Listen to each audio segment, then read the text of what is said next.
Hey world, it's Jack Heald. I'm the dad you wish you had. A troll on Twitter recently took issue with one of my statements that was, animal rights don't exist. I said animal rights don't exist because animals have no responsibilities. He shot back and basically said rude things about my lineage. And he insisted that I change his mind. He clearly thinks that I'm just shooting my mouth off. I suspect he has no idea that I literally have underwear older than he is, and that I've spent the last literally 40 years of my life thinking and reading about what it is to have a good life. So, in the interest of educating the younger generation, I'm going to take him up on his challenge and explain in detail why animals do not have rights.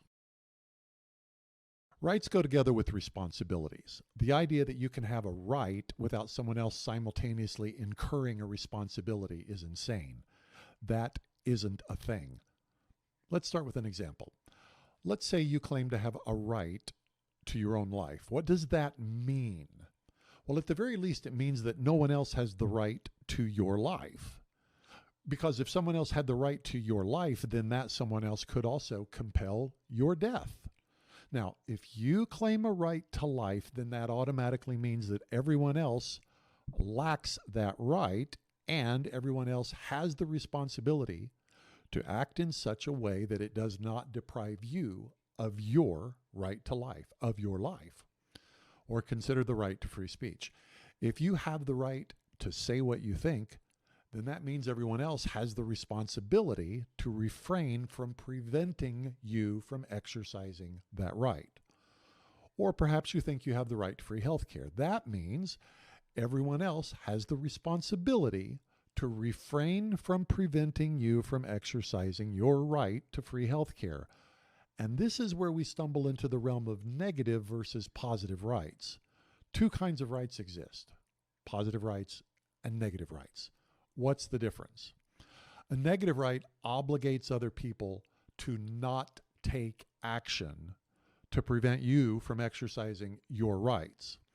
A positive right obligates other people to take action to ensure that you are able to exercise your rights. Negative rights require nothing from other people beyond just butting out. Positive rights demand action from other people. Therefore, a right to free speech is a negative right. It merely requires other people to refrain from taking any actions that prevent your speech.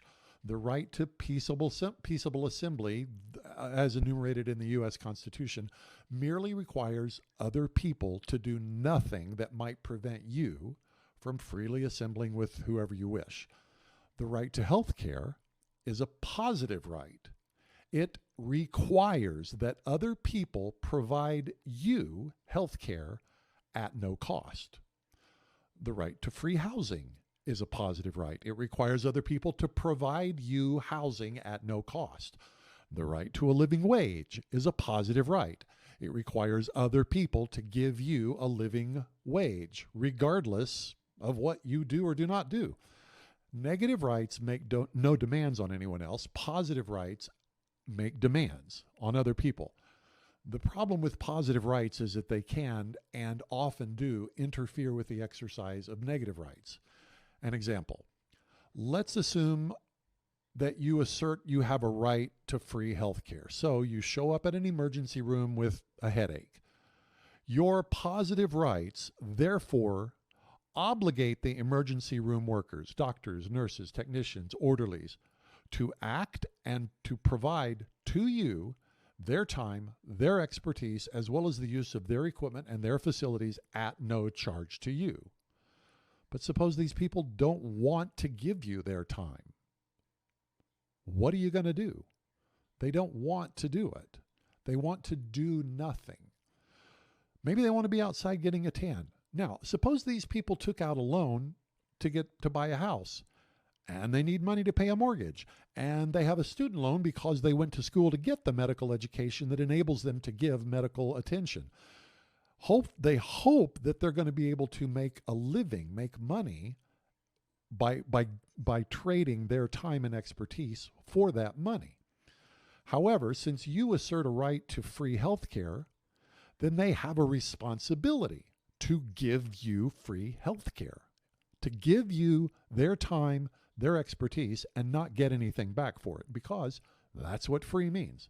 Now, if you were asserting a negative right, say the right to speak your mind, these healthcare workers are not required to do anything so that to enable you to exercise your rights. Now, if they don't like what you say, they don't have to listen to you.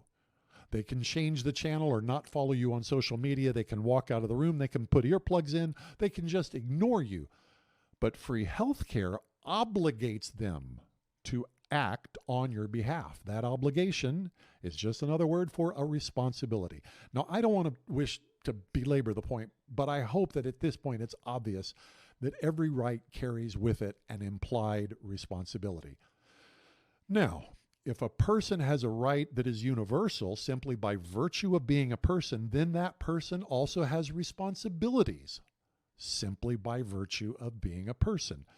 That's what a human right is. All human rights are paired with human responsibilities. In fact, if we didn't believe in the existence of human responsibilities, then we wouldn't have conducted the Nuremberg trials. We wouldn't believe it was even possible to commit crimes against humanity. But we do, in fact, believe that all humans, by virtue of being human, have certain responsibilities. So in conclusion, the idea of a right is simply another way to express the idea of a responsibility.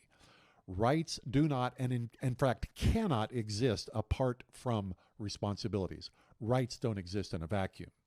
Now, with that as a foundation, let's look at the issue of animal rights.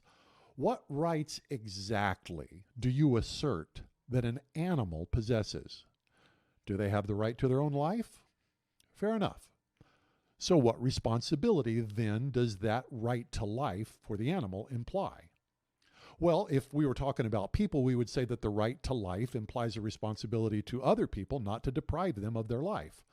But many animals are carnivores. They eat meat, and to do so, they hunt other living beings. Now, you may argue that it's okay because they don't kill their own species. Well, if it's okay for some animals to kill animals of another species, then it's okay for man to kill animals of another species in order to eat. If men have a responsibility to not kill other species for food, and maybe that's what you assert, then likewise other animals also have a responsibility to not kill other species for food. Or maybe you just assert that the rules that apply to animals don't apply to men. If so, why? On what grounds do you make that argument? Why are animals exempt from the same responsibilities as man when they have the same rights as man? By what stretch of tortured reasoning can you arrive at that conclusion? Either man is an animal and animals have the same rights as men, or man is not an animal and a different set of rules apply in terms of moral behavior. It can't logically be both. Now, if you're going to deny the necessity of logic, then you may as well admit that you're really not interested in a reasonable argument. You just want to tyrannize anyone who disagrees with you simply because they don't agree. And if that's the case, then I pray to God you are never in a position of power. If you insist that animals have the same rights as people, then recognize this. That means people are no more important than animals. And it is a very short step from that belief to the belief that there are some people that are as detestable as some animals, like sewer rats. And because they are detestable animals, they do not deserve to live and must be exterminated for whatever intangible, obscure, quasi-religious belief you may have, like the good of democracy. The instant you decide that animals have the same moral rights as humans, then you must logically conclude that humans have the same moral obligations as animals. But which animals? The cute, friendly ones, house cats, golden retrievers? The big, scary ones like crocodiles? The ravenous, deadly ones?